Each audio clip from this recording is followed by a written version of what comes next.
The following series is based on real events. Some details have been changed for privacy, but the story you're about to hear is true. This is Shattered Justice. 2 long weeks passed before I could bring myself to tell my daughter the truth, or even the softened version of it.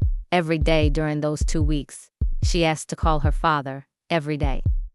I told her something was wrong with his phone, because until I found the strength to shatter her world, I held on to the only answer that wouldn't.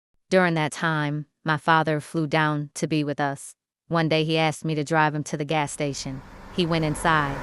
I stayed outside. A woman walked up to me. The very first thing she said was, "You're beautiful."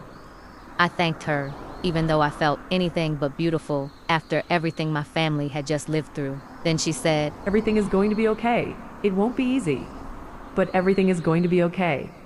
She told me she never comes to that gas station.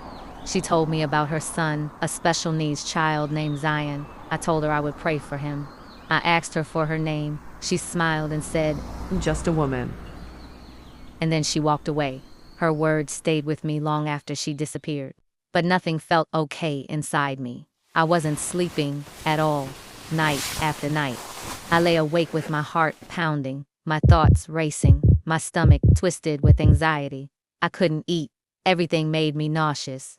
My weight dropped fast, 20 pounds, gone, without even trying. My doctor eventually prescribed trazodone, just so I could sleep a few hours at a time. One morning, not long after that, I went downstairs to my daughter's room. She was asleep, small and peaceful, under her blankets. So peaceful, it made the truth feel heavier. I lay beside her and put my arm around her.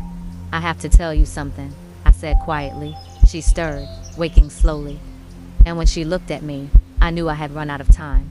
The night the police came, I told her, "Your dad got into an altercation with the officers. The cop shot him. Not because it was the full truth, but because no child should ever have to process 2 impossible truths at once, that her father was gone, and that her stepfather was the one who shot him. It wasn't to protect anyone, it was to protect her." She screamed, a sound I will never forget. Her whole body shook as she cried into me, trying to understand a pain far too big for a child. I held her until she had no tears left. Later that day, she asked to go outside and tell Jeremiah herself, even though he already knew. I let her, because she needed something steady to hold on to. That same day, I arranged virtual therapy for her, so someone trained could help me prepare for the day I would have to tell her the whole truth. There is no guide for moments like this, no script, no preparation. About 2 months after the shooting, an envelope arrived in the mail, one I never expected.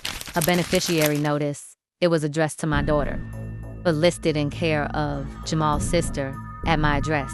None of it made sense.